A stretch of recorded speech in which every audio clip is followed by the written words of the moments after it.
Our scripture text on protect the earth does not come from a place you would normally think of in terms of where a text might be that would celebrate the gift of creation.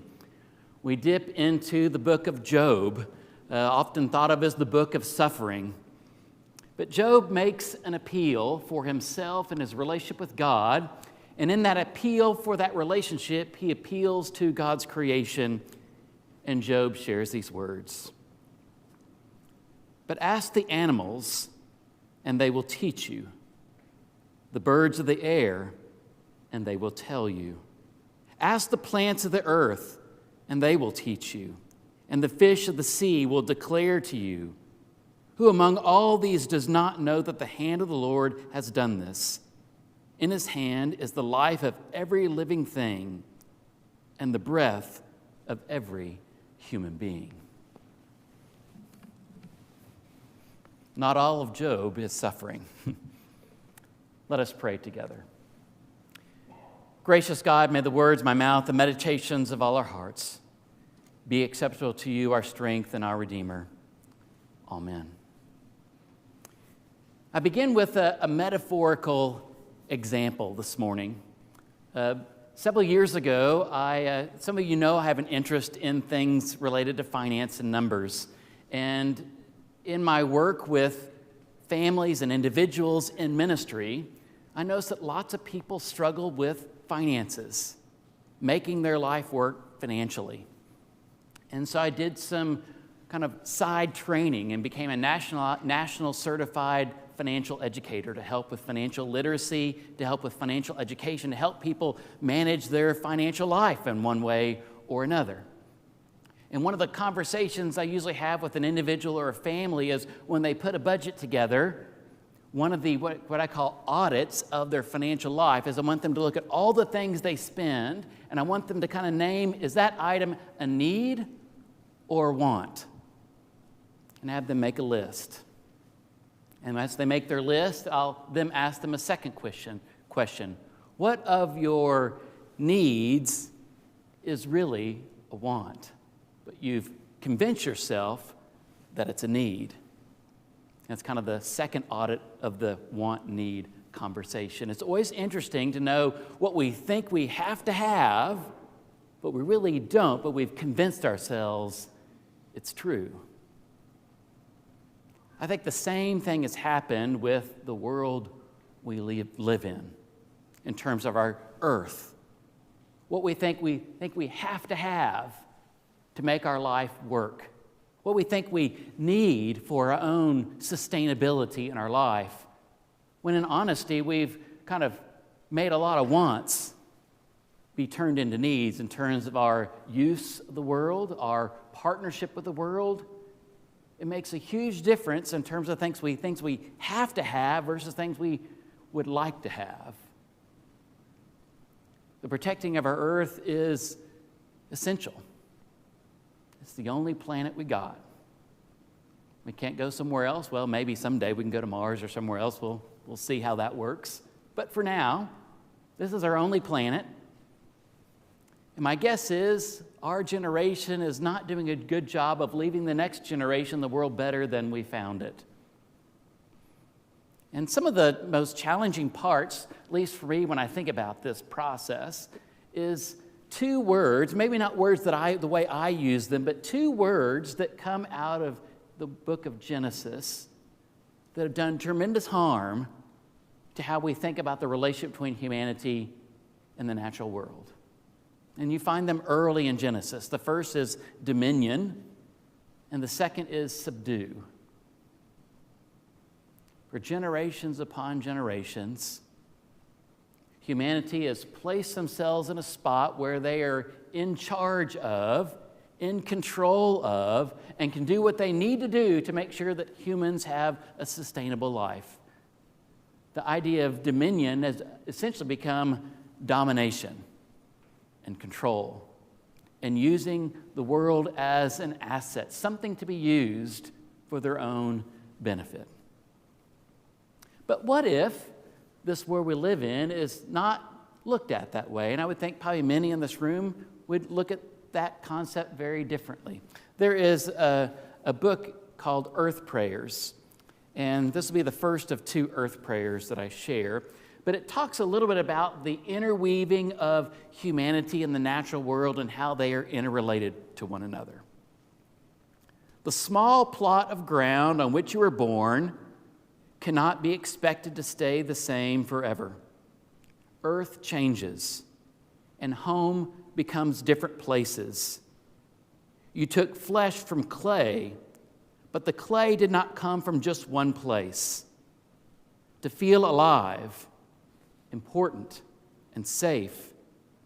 Know your own waters and hills, but no more.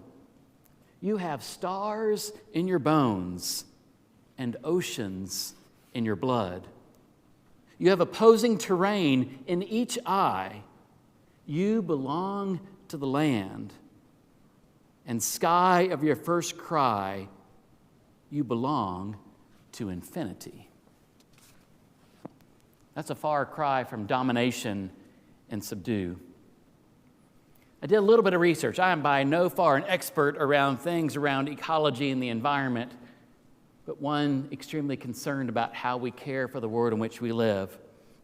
And I'm going to talk about 15 significant things that are happening right now. And by the time you hear all 15, it might feel overwhelming, but I'm going to do it anyways. Atmospheric carbon dioxide levels. For 800,000 years, carbon dioxide levels did never reach what's called a 300 billion parts per million. We did not get crossed until 1950. For 800,000 years, the carbon dioxide levels in the atmosphere never eclipsed 300 parts per million until 1950. And in 1950, you look at this graph, it kind of ebbs and flows under 300 and gets to 1950. And from 1950 on, the carbon dioxide levels just go up to where we've eclipsed over 400 parts per million carbon dioxide in our climate. Annette talked about our carbon imprint. It's getting deeper and thicker and stronger every day. Global temperature rise has grown 2% in recent years, the most dramatic in the last 7 years in the world's history. The warming of our oceans. The oceans absorb most of the Earth's heat. As the world gets hotter, our oceans are the part of creation that absorbs most of that heat. The shrinking ice sheets, they decrease in mass, and since 1993, our ice sheets have seen a 280 billion tons per year decrease in the ice sheets. 280 billion tons a year in ice sheets. Glacial retreat. We are seeing glacial retreat all across the world, not just in certain places. Everywhere there are glaciers in our world, we are seeing a retreat in the volume of those glacial areas. Decreased snow cover. And we saw this when I lived in New Mexico and depended upon the snow caps for water sources, that we are seeing a decline in the snow cover. Not only in places around the world, we are seeing the snow cover melt sooner in the year, which has impacts on the environment. Sea level rise. We are seeing an increase in 8 inches of the sea level in the last century. Declining sea Arctic ice. A decrease in the thickness of the sea Arctic ice continues to decrease at rapid levels. And we see this in the news all the time, this next item, more erratic extreme storms. Things happening in places where things used to never happen. We're seeing it happen all over the place. And not only things happening where they shouldn't, the intensity of those things, where we're used to seeing them, be stronger than they were before. Species in our country and world, we are seeing at least 200 species disappear every year. 200 of God's creations just no longer with us anymore. A lot's been talked about the rainforest, a significant place of vegetation and trees and the production of oxygen. Every year we see at least 10,000 acres disappear every year because of deforestation. 10,000 acres a year. And then what about the old trash we put out on the side of the street each week? In the U.S. alone, in 2018, the U.S. threw out 292 trillion tons of waste, about 1,800 pounds per person, not household, per person a year. 1,800 pounds of trash I'm putting out on the street every year. And I have a household of 5, and I start adding that up, and I'm going, oh my goodness. Our trash cans have wheels on it because it's so heavy. Wasn't long ago that I was at the grass pad trying to work on a plan for my vegetation around my house, and was talking to one of the employees of the grass pad and said, interesting enough, Kansas had to change its climate category recently.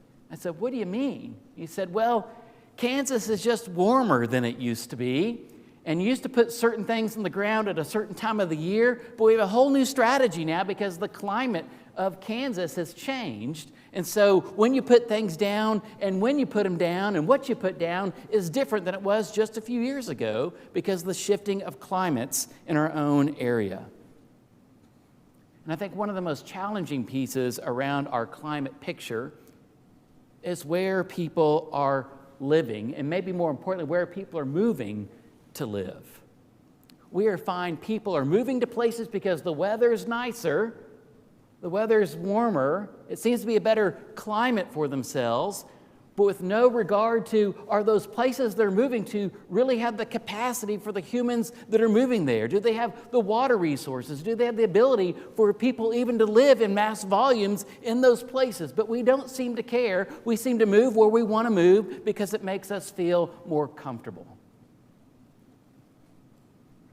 So that's the big picture in a small little nutshell, and the picture could be even bigger. I've just kind of scratched the surface of the possibilities of what's happening to our planet, what has happened to our planet, and what will happen to our planet if we choose not to act. Jürgen Moltmann, who is a German theologian, who's written a book called God and Creation, and suggests that the relationship between human societies and the natural environment has reached an almost irreparable point due to, he says, human technologies and the exploitation of nature.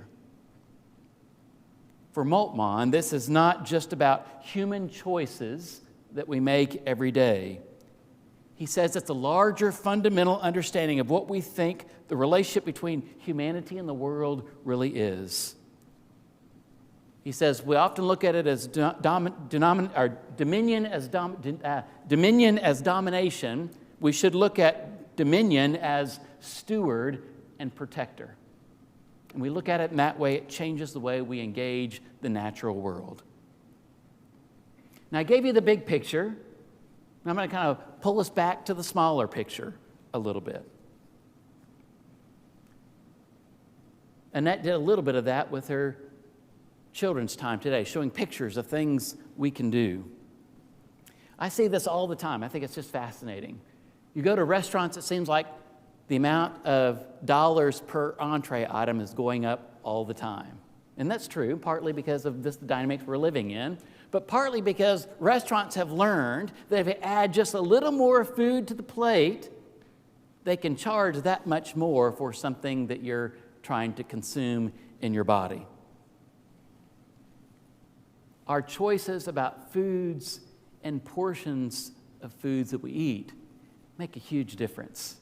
How many times do we leave a place with the little goodie bags, or we used to call them the doggy bags, is what we used to call them, but how much we take food home with us because there was way more that we could never consume on the plate that was given to us. We've tried in our family some to learn better about ordering one entree and cutting it in half, because that half an entree is more than enough for me and more than enough for Jennifer or our family when we're sitting at the table. Our food consumption, not only the volumes that we eat, but what we eat matters. Paying attention to where food comes from. For years, we've had the benefit of our farm share program, having fresh vegetables prepared right here in our own community and being able to purchase those and support a person that needs to be supported and buying food that's produced locally. Just the eating of food, the buying of food, and the sharing of food makes a difference. We talk about energy efficiency and lights and things we do with lights and things we do with plumbing and things we do around our houses to make our facilities more efficient. Many of you have done audits of your own home. We've done audits of our church in terms of an energy audit of our church and what we can do to audit the actual consumption of energy and how to use the best forms of energy around us. We had opportunities recently to sign a petition for better use of solar energy. We know all the consumption of coal and the domination of coal energy, and yet we have solar and wind energy at our disposal, and the sun is just there, and the wind's just blowing. We might as well just use those energies to the maximum ability we can, because they're there. They're not going away. At least we hope they aren't going away. I would say there's a phrase out there called carbon neutrality. That is, whatever carbon I produce, I'm going to try to do as much in the opposite way to take care of the carbon that I produced in my time and in my spaces that I live. But I would dare say we need to take on what I would call an environmental neutral mentality. What I do negatively to the environment by choice or by not knowing, that I must consider the negative impact that I make on the world and not just say, well, bad on me. What can I do to positively balance the negative impact I have to the world by creating a positive impact on the world in which we live? What kind of advocacy can I be a part of? What legislation is going on that can negatively impact the environment in which we live? Who can I write? Who can I partner with? We have a group in the church, SAGE, the St. Andrew Group for Ecology, is always looking at new opportunities for us to think more deeply about the environment, not only at the church, but in the community in which we live, and knowledge of how to make the world a more equitable and meaningful and healthy place for us to live within our environment. To me, it goes back to that fundamental question of how we think about our relationship between humanity and the world and the universe that God created. Maybe it has to do with how we pay attention and listen. I was enamored with Job's response. I just thought the phraseology of that was just fantastic. But ask the animals, and they'll teach you. The birds of the air, and they will teach you. Ask the plants of the earth, and they will teach you, and the fish of the sea will declare to you. It's almost as if creation is going to tell us how to live. Ask them. Ask the plants. Ask the animals. Ask the environment. Instead of saying, well, I'll tell the animals, and I'll tell the plants, and I'll tell the environment how to live. We do far too much talking in our world when it comes to our environment, and not near enough listening.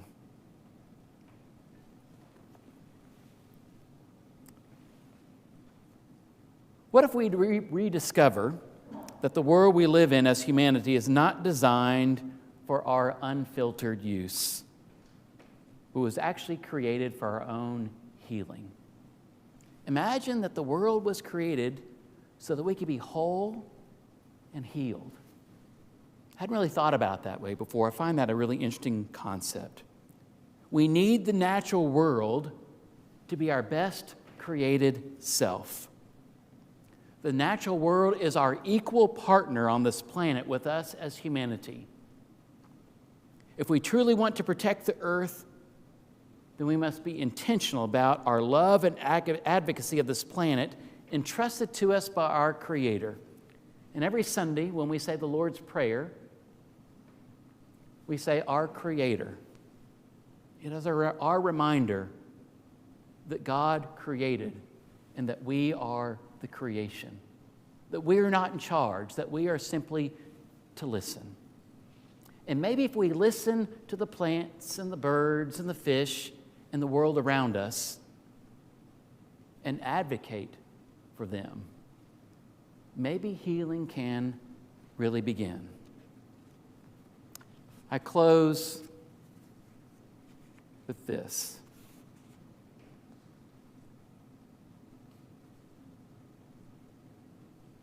My help is in the mountain where I take myself to heal the earthly wounds that people give to me. I find a rock with sun on it, and a stream where the water runs gentle, and the trees which one by one give me company. So I must stay for a long time until I have grown from the rock, and the stream is running through me. And I cannot tell myself from one tall tree. Then I know that nothing touches me, nor makes me run away. My help is in the mountain that I will take away with me. Earth, cure me. Earth, receive my woe. Rock, strengthen me. Rock, receive my weakness. Rain, wash away my sadness. Rain, receive my doubt. Sun, make sweet my song. Sun, receive the anger from my heart. My help is in the mountain where I take myself to heal. We all know we must protect the earth. Sometimes it seems so big we don't know where to start. And maybe it's not just a change of thinking.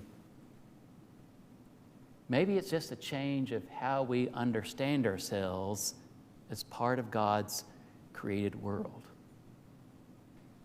May it be so the world will continue to be a place for us to celebrate as God's world, one that brings peace and opportunity to all.